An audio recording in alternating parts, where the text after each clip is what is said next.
एक number question में दिया है आकृति में छायांकित भाग का क्षेत्रफल ज्ञात कीजिए। यदि पी क्यू बराबर 24 सेंटीमीटर, पी आर बराबर 7 सेंटीमीटर तथा ओ वृत्त का केंद्र है।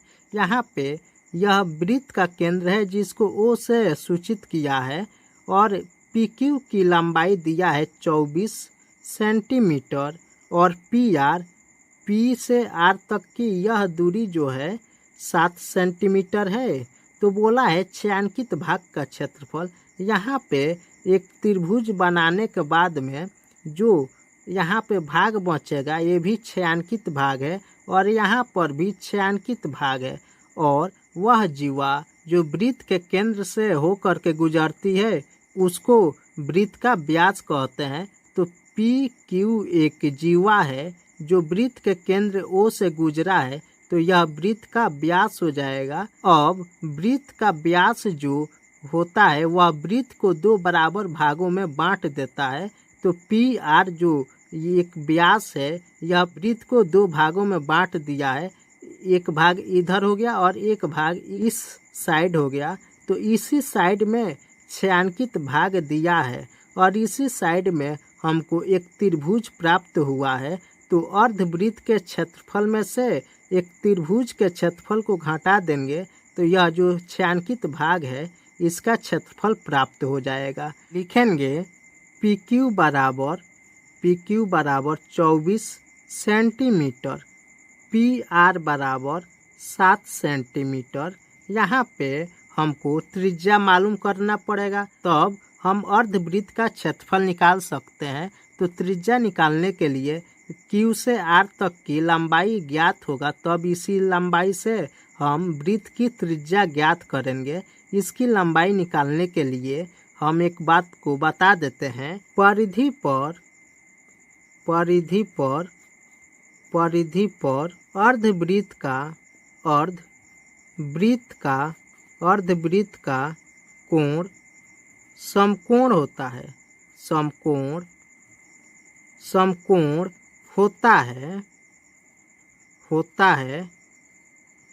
इसलिए कोण क्यू पी आर बराबर 90 डिग्री। यह कोण अर्धवृत्त का कोण होगा जो परिधि पर है, यह समकोण होगा। समकोण का मतलब 90 डिग्री। जब यह 90 डिग्री का हो गया तो 90 डिग्री के सामने वाला भुजा कर्ण होता है। यह भुजा जो होगा वृत्त का व्यास समकोण त्रिभुज का कर्ण हो जाएगा। यह आधार होगा और यह लंब होगा। तो पाइथागोरस प्रमेय से हम पाइथागोरस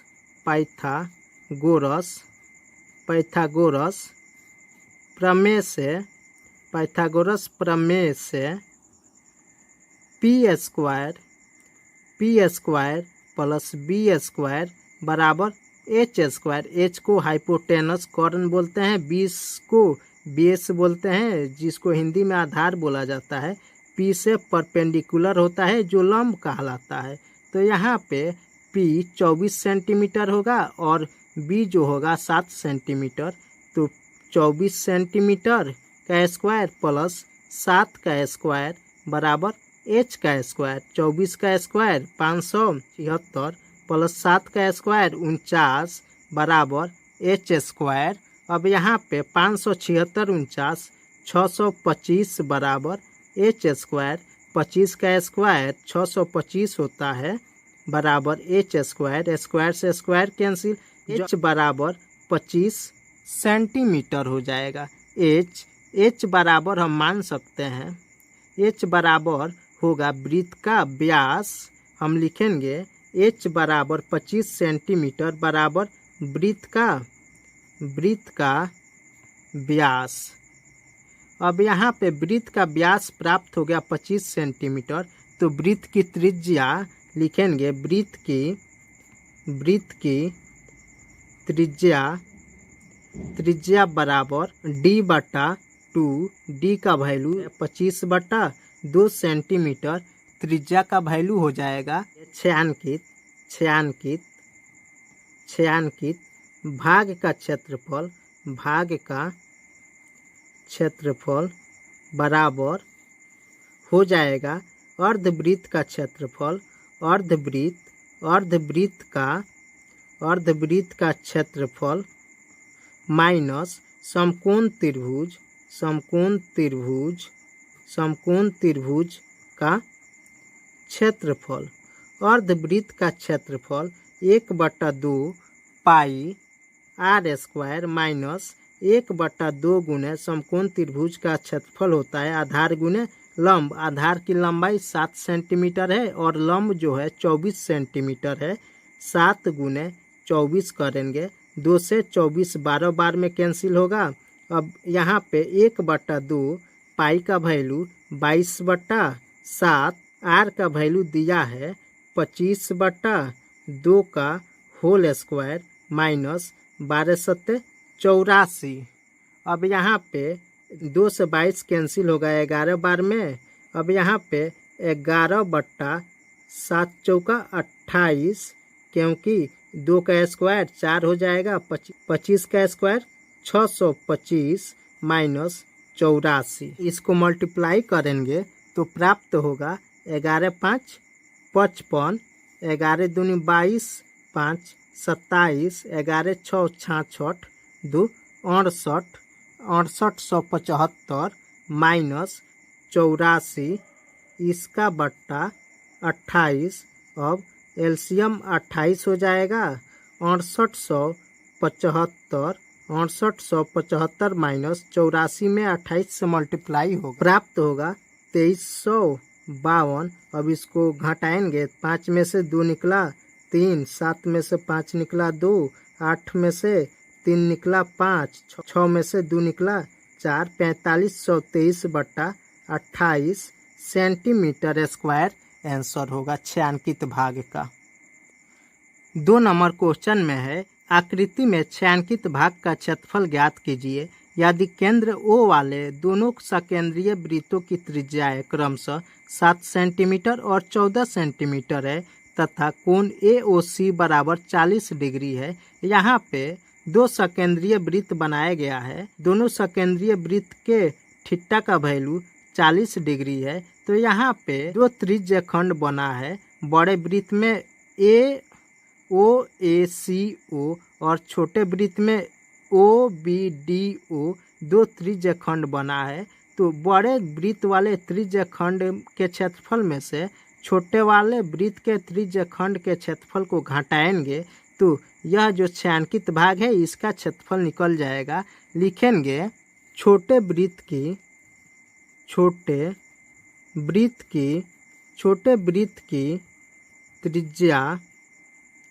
त्रिज्या r बराबर 7 सेंटीमीटर और बड़े वृत्त की त्रिज्या बड़ा r लेंगे बराबर 14 सेंटीमीटर और दोनों सकेंद्रीय वृत्त में थीटा का वैल्यू 40 डिग्री है। लिखेंगे थीटा बराबर 40 डिग्री। अब यह छायांकित भाग का क्षेत्रफल निकालना है तो इसका क्षेत्रफल निकालने के लिए लिखेंगे छायांकित भाग का क्षेत्रफल बराबर बड़े वृत्त वाले त्रिज्या वाले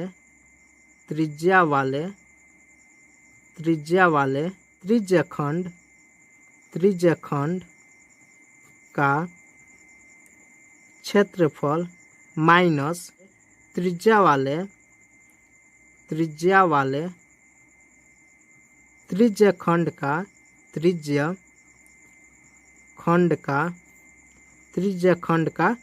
क्षेत्रफल। बड़े त्रिज्या वाले त्रिज्य खंड का क्षेत्रफल होगा पाई r स्क्वायर थीटा बट्टा 360 डिग्री। बड़ा त्रिज्या के लिए बड़ा r लिखेंगे माइनस पाई छोटा त्रिज्या वाले त्रिज्य खंड के लिए छोटा r लिखेंगे तो पाई r स्क्वायर थीटा बट्टा 360 डिग्री। दोनों में पाई थीटा बट्टा 360 कॉमन है तो लिखेंगे पाई थीटा बट्टा 360 कॉमन करेंगे तो r square minus r square. यहाँ पे पाई का वैल्यू 22/7, थीटा का वैल्यू 40 डिग्री बट्टा 360 डिग्री। अब A square minus B square है तो A plus B into A minus B हो जाएगा R plus R into R minus R. 40 से इसको कैंसिल करेंगे, 9 बार में कैंसिल होगा, 22/7 गुने 9 इंटू बड़ा आर का वैल्यू 14 है और छोटा आर का वैल्यू 7 है तो 14 7 21। 14 में से 7 निकलेगा, 7 7 से 7 कैंसिल हो गया, 3 तिरका 9, 3 सत्ते 21। अब इसको मल्टीप्लाई करेंगे, 22 सत्ते 154/3 सेंटीमीटर स्क्वायर छायांकित भाग का क्षेत्रफल होगा।